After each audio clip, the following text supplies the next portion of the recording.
What's going on, fans of Minecraft? My name is Bodhi, and today we are finishing off the final chapter of our Wither Challenge trilogy. Now, you may have seen the first two episodes, but even then, you might need a refresher. So let's take a look back as to how we got here. Starting in the nether without an item to my name, I struggled for survival, slowly climbing the nether food chain one mushroom sale at a time. Eventually, I earned enough money to afford myself some lakefront property out here in the nether. And that is when the real fun began. I went around pillaging the settlements of the local inhabitants of the nether. They didn't seem to mind when I took their diamonds and their ancient debris, but it also doesn't really matter because they're all dead. The children too. For legal reasons, that's a joke. There were even two wither skeletons kind enough to lend me their heads. And that, my friends, brings us up to the present, where we stand on top of our tower looking over our property. I even did a little bit of building between episodes to make the property look a bit nicer. As you can see, I am a professional builder. I even put string atop these vines to keep them from growing. And so, if you want to spruce up your yard by adding bamboo or vines, then make sure to put some string on top of it so it doesn't grow all out of control. This has been Professional Building Tips with Bodhi. And if you want to see some professional-like building, click the card on screen because that's where I do my epic time lapses. Anyway, back to the task at hand. As you can see, we only have 2 wither skeleton heads, and we obviously need 3 to fight the wither. It would also be nice if we had some better armor than gold. And so the first task on our list is to go shopping. And because I'm such a nice owner, I'm going to go ahead and give Beanbag a little present.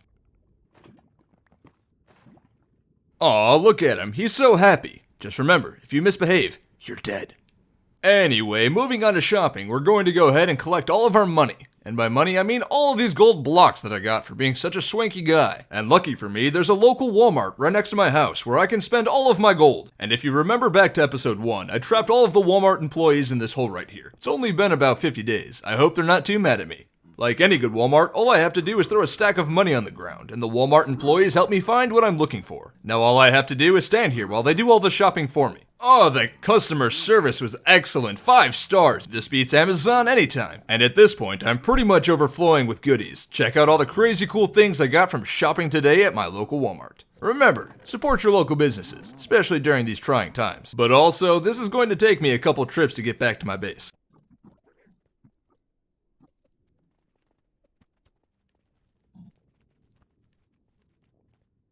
This quick trip has been brought to you by Ender Pearls. Ender Pearls, teleportation in the palm of your hand.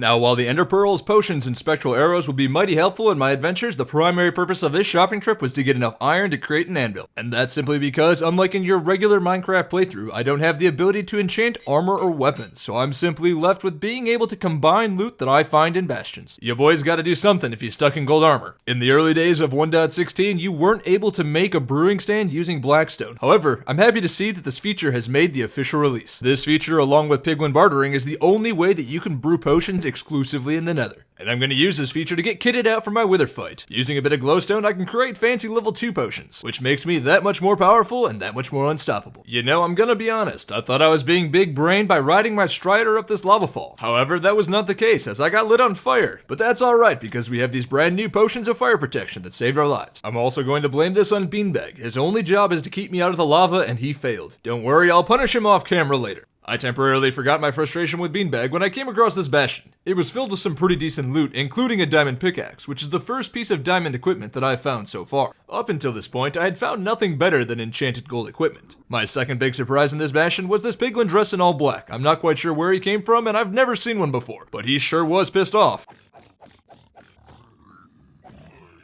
I don't know who that guy was, but it took 7 hits from a netherite sword to take him out. And it was just my luck to come across another one. But that's alright because this one was stupid and he jumped straight into this hole. And it turns out he was guarding a mostly broken Fortune 3 diamond shovel. So far I've come across enchanted diamond tools and overpowered piglins. I honestly can't tell if I'm having a good time or a bad time. But what I can tell you is that I definitely am having a time. It also took me pretty much 40 in-game days to come across my first treasure room, and here we are finding another one not even 5 days later. Don't worry, Beanbag, this wall is for your own protection, and definitely not so that you can't escape. I learned my lesson about these new piglins and figured chopping out their ankles would be the best approach.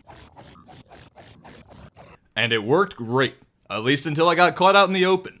Honestly, these guys aren't too hard to kill so long as there's only one of them and they don't touch you. This guy ended up doing 8 hearts worth of damage on 1 hit through a full set of enchanted gold armor. That is a lot of damage. That was almost enough damage to delete this entire world. I guess I'll be hiding in holes and breaking their ankles from now on. I nearly lost my entire world over a single piece of ancient debris. And you know what? I'm kind of okay with that. Now moving on to the treasure room, I realized with the addition of the new overpowered piglins that my conquest of the treasure room wouldn't be as easy as the first time. So stick around if you want to see a pro maneuver. Basically all you gotta do is get yourself a little platform out in the middle and then ender pearl your way down. The piglins, having seen your pro moves, will be so terrified that they will throw themselves into the lava, killing themselves for you. And the last thing to take care of is the angry jello spawner. There's nothing quite like having a fiery piece of jello try to attack your face. What a dangerous yet delicious dessert. It's time to build ourselves into a hole and see if our hard work paid off. 2 diamond helmets and a netherite ingot isn't bad. That being said, I can't wear 2 helmets, so one of these is actually useless.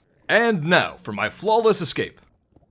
There you are, Beanbag, I've missed you. Not really, but let's go. Barely more than 100 blocks away, I came across another treasure room bastion. Just gonna do some chippy choppy on these ankles, steal their belongings, and we're heading out. Hello? Why is there a chicken in a bastion? This is one of those rare nether chickens. I will take its meat and I will savor it. Also, if anybody has any idea why there's a chicken spawning in this bastion, please let me know in the comments because I am utterly confused. Now I'm going to assume that you don't have the memory span of a goldfish and that you already know how to get down to the treasure, so I'm just going to skip ahead to the loot. You know, with the amount of diamond gear I'm getting, you might as well just start calling me Bling Bling Boy instead of Bodie Boy. The first thing I did when I got back home was make myself a diamond chestplate. Unfortunately, I wasn't able to come across one while I was out adventuring, and these netherite ingots are just begging to be used. I've now got 2 pieces of netherite armor. I am getting sexier by the minute. I was in the middle of doing something very important, but then this gas shot a fireball at me and destroyed some of my storage, which was extremely rude. Anyway, back to what I was doing before I was so rudely interrupted. I've got myself some mystery chicken here, and I think it looks great sitting on my storage shack. I also had this brilliant idea where I would start putting together a chest which would make up the inventory of my eventual wither fight. What better way to label this chest than with a mystery chicken? And if you thought we were done adventuring, well guess what? You're wrong. I still don't have that 3rd wither skeleton head, and my armor is mediocre at best. But that's alright, because I'm finding all sorts of goodies. I even found another treasure room bastion, and honestly it's getting a little bit annoying. Not because I don't like treasure, but because it took me over 40 in-game days to find my first one, and it feels like the game's rubbing it in by giving me 3 more pretty much back to back. Making it just a little bit worse, I wasted all 9 of my diamonds on a diamond chestplate only to find 2 more enchanted versions in this bastion. I honestly can't believe it's taken me this long to find a nether fortress. But it doesn't matter, because we're here, we're square, and I'm ready to eat my own underwear if I can't find that 3rd wither skeleton head. And it was at this point that I became the most confused Minecraft veteran that ever existed. In my nearly 10 years of Minecraft, I've never once seen a regular zombie spawn in the nether, so this was just a little bit mind-baffling. And it wasn't just 1, but 3 zombies. Whatever, back to murdering wither skeletons, I guess. No skull. Nothing again. And nothing. Nope. After about 30 minutes of no success, I decided to build out this platform a little bit to give the wither skeletons a bit more room to spawn.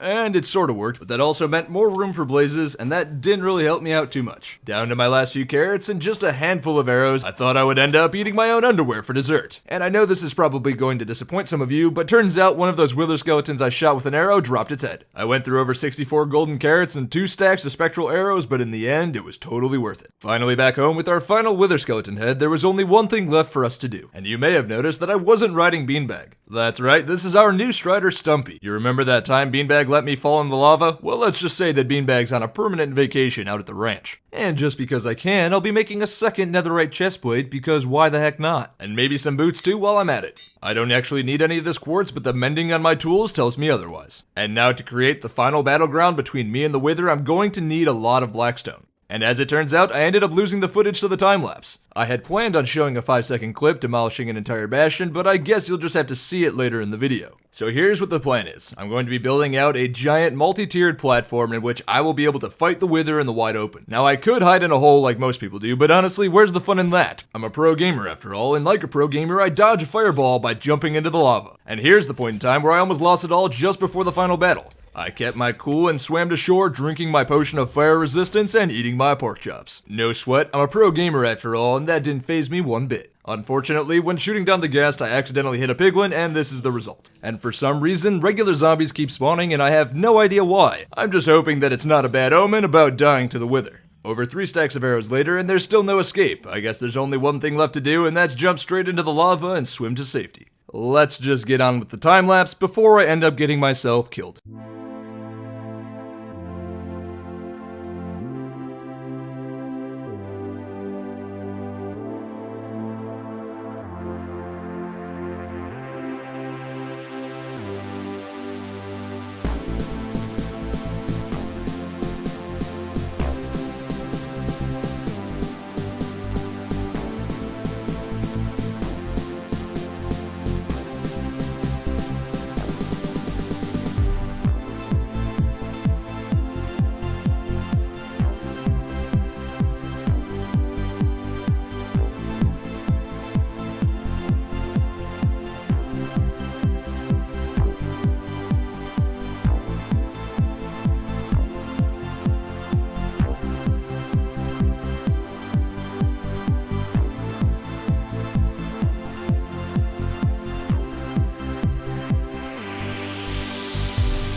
What's going on, Stumpy? Now, if you don't think that was the smoothest transition between time-lapse and gameplay, then you should probably just leave, because I don't value your opinion anyway. And before you head out, make sure to leave a like on the video. I'm just kidding. I desperately crave your approval. So as you saw in the time-lapse, I built a sprawling 4-level intertwining web of platforms suspended in midair above the lava directly in front of my base. So I ended up making the walkways 3 wide, with the center block being soul sand, which would allow me to take full advantage of the soul speed enchantment. The idea was that it might give me the edge when trying to outrun the wither, though I kinda doubt it. I also managed to create an unintentional mob farm, though I'm hoping that these might help me out by distracting the wither. This brings us to the final feature of the platforms, and that is the safe houses. Inside of each of the safe houses, there's a chest filled with assorted loot. The idea is that this will help replenish my inventory during the wither fight, and will act as a safe house in the event that I'm getting absolutely clobbered and need somewhere to hide. I've also got the Omega Safe House. Inside of the Omega Safe House, there are many chests stacked with all sorts of different goodies to help me fight the wither. This is truly meant as a last-ditch effort in the event that I absolutely need it. And I don't actually plan on needing this, but it's better to have it and not need it. And that lands us just moments before the moment of truth. Will I survive or will I die? In any event, I built a giant statue of the wither made of solid gold, because why not? I figured it was a great addition to the wither spawn. And speaking of spawning, let's get right on with the wither fight.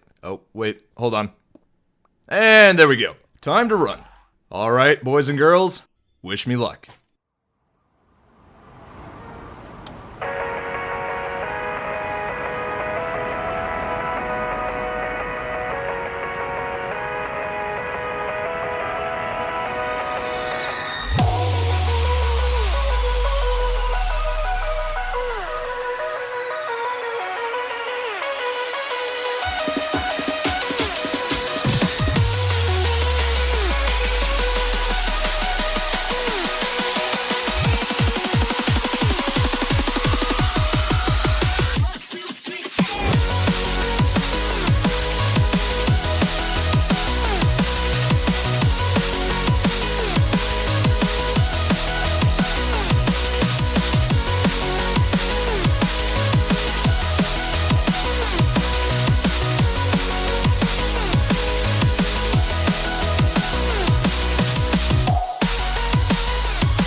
And just how all wither fights end up going, I ended up in a hole. I guess from here on out, we'll just be doing it the old-fashioned way. And by old-fashioned way, I mean absolutely demolishing this wither's entire existence. I honestly don't know why I'm so happy. I've already killed the wither dozens of times. I will be taking my achievement though. Well, there you have it. After spawning in the nether and struggling for survival, I have finally defeated the wither. Nothing like a good old hardcore challenge. And for those of you curious, it's taken me 78 days to do this. Now, this wasn't meant to be a speed run by any means, but just in case you wanted to know. And of course, if you like the adventure, then let me know by smashing that like button. And if you're not subscribed to the channel already, then please do consider subscribing. I would very much appreciate it if you did. Well, this marks the end of this adventure, but if you want to see other adventures like this one, then let me know down in the comments section what you want to see, and I will do my best to make that happen. As always, I will see you guys in the next video. Bodhi Boy signing off.